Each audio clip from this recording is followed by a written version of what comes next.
안녕하십니까, 김상배 목사입니다. 오늘 하나님의 말씀은 공의의 열매는 화평이요 공의의 결과는 영원한 평안과 안전이라는 이사야 32장 17절 내용입니다. 대한민국은 안전해야 합니다. 대한민국의 시계는 아직도 2014년 4월 16일에 머물러 있는 것처럼 보입니다. 아직도 해결되지 못한 이 문제의 가장 큰 화두는 안전입니다. 대통령의 탄핵 조건에도 사실상 국민의 안전과 생명을 보호하기 위한 적극적 조치를 취하지 않았다면서 헌법 제10조에 의해 보장되는 생명권 보호 의무를 위배한 것이라고 주장하였습니다. 결국은 안전인데 지금 대한민국은 사실상 안전 불감증이 아니라 안전에 관한 의미조차도 모르고 있습니다. 세상이 너무 불안합니다. 공의를 심고 가꾸어야 합니다. 지금 우리 사회는 화평이 필요합니다. 화평이라고 하는 것은 어쩌면 세상에서는 찾기 힘든 가치관입니다. 죄로 오염된 사람들은 결코 화평할 수 없습니다. 아기다툼하듯이 싸우고 또 싸우는 것이 세상의 가치관입니다. 이러한 세상에서 화평할 수 있는 비결이 있습니다. 그것은 공의를 심고 가꾸는 것입니다. 왜냐하면 오늘 본문에서 공의의 열매는 화평이라고 증거하고 있기 때문입니다. 우리는 공의를 심고 가꾸기만 하면 됩니다. 그러면 화평은 자연스럽게 열매를 맺게 될 것입니다. 공의는 선과 악을 정확하게 분별하는 하나님의 거룩한 성품 가운데 하나이며 하나님께서 인간을 판단하시는 도덕적 기준을 이해할 수 있습니다. 동시에 공의는 하나님께서 선택한 백성의 삶을 규정한 하나님의 의로운 법이며 하나님의 백성이 마땅히 수행해야 할 선과 사랑이라는 의미도 가지고 있습니다.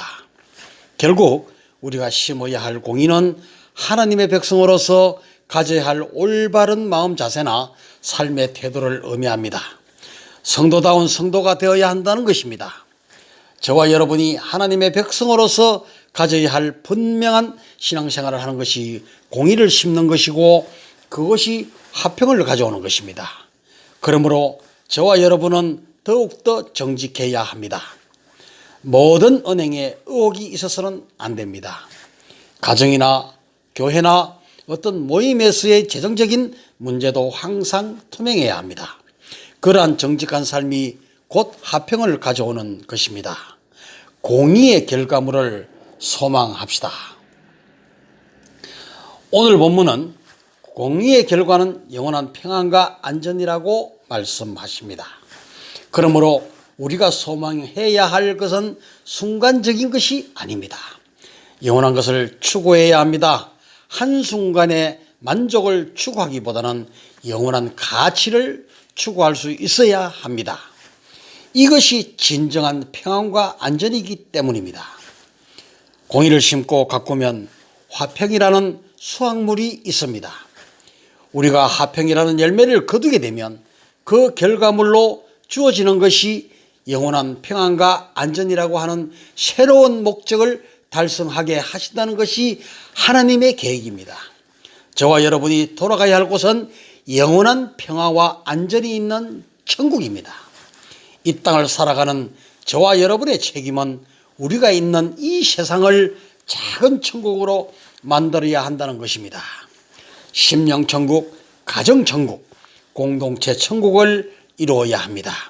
그리고 그 천국은 영원한 평안과 안전이 필수 조건입니다.